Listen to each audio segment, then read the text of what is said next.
भारत के नए labour codes, इन्हें लेकर ना बहुत कंफ्यूजन है।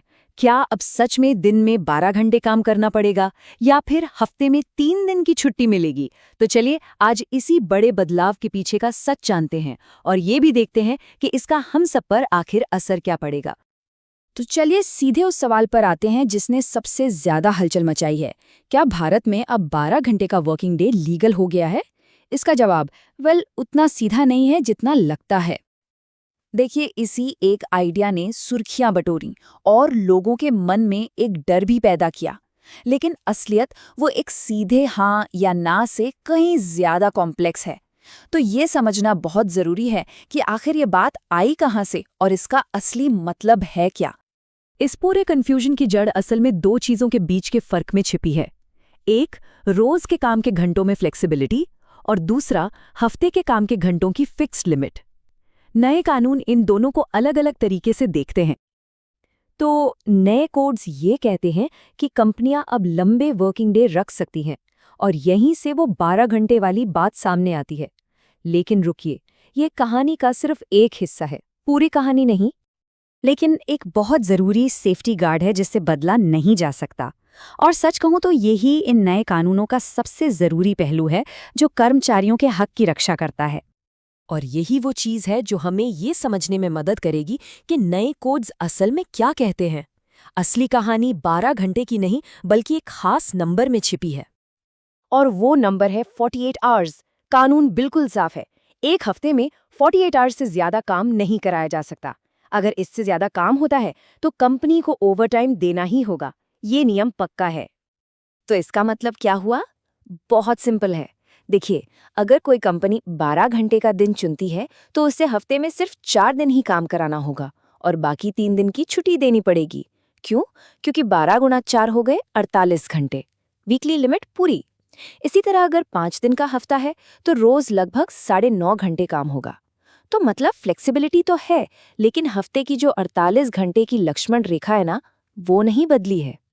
एक और जरूरी बात, 12 घंटे की शिफ्ट का मतलब ये बिल्कुल नहीं है कि 12 घंटे लगातार काम करना है। नहीं, ये है स्प्रेड ओवर, मतलब काम की जगह पर बिताया गया कुल समय। जैसे सुबह 9 बजे ऑफिस आए और रात 9 बजे निकले।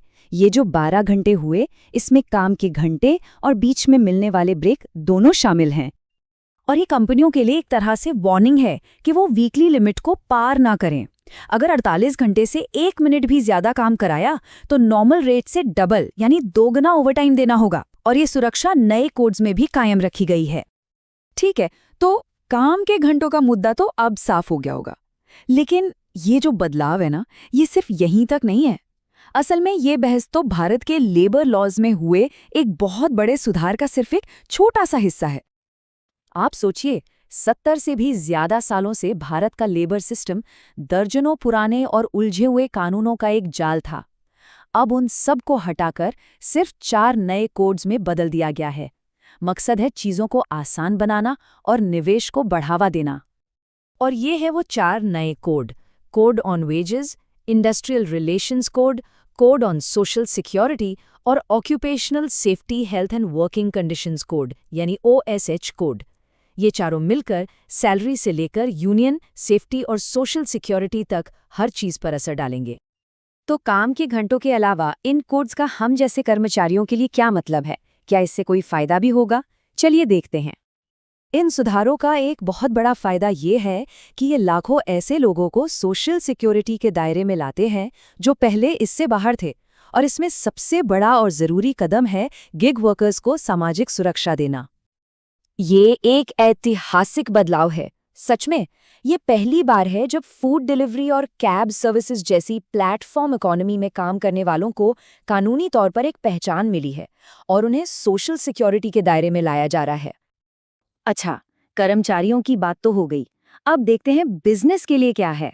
इन कोड्स का एक मकसद ईज ऑफ डूइंग बिजनेस को बेहतर बनाना भी है।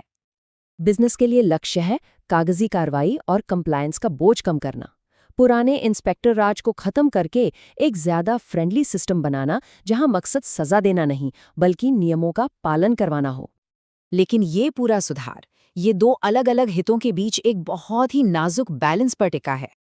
एक तरफ लक्ष्य है कि बिजनेस के लिए एक फ्लेक्सिबल माहौल बनाया जाए और दूसरी तरफ ये भी पक्का करना है कि कर्मचारियों की सुरक्षा और उनका भला हो। यहीं पर असली चुनौती है। और यहीं पर असली बहस शुरू होती है। कंपनियों के लिए जो ज्यादा प्रोडक्टिविटी और आसान शेड्यूलिंग है, वो कर्मचारियों के लिए लंबी शिफ्ट की थकान और परिवार के लिए कम समय बन सकता है। तो सवाल ये उठता है कि क्या प्रोडक्टिविटी कर्मचारियों की सेहत और वेलबींग की कीमत पर आनी चाहिए? और यही डर, यही चिंता ट्रेड यूनियंस भी जता रहे हैं।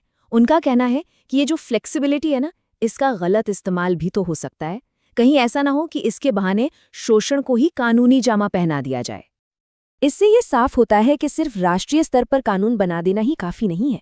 असली असर इस बात पर निर्भर करेगा कि इन कानूनों को जमीनी स्तर पर कैसे लागू किया जाता है, और ये बहुत हद तक राज्यों पर निर्भर करेगा। और अंत में इन बड़े सुधारों की सफलता इसी एक बड़े सवाल पर टिकी है।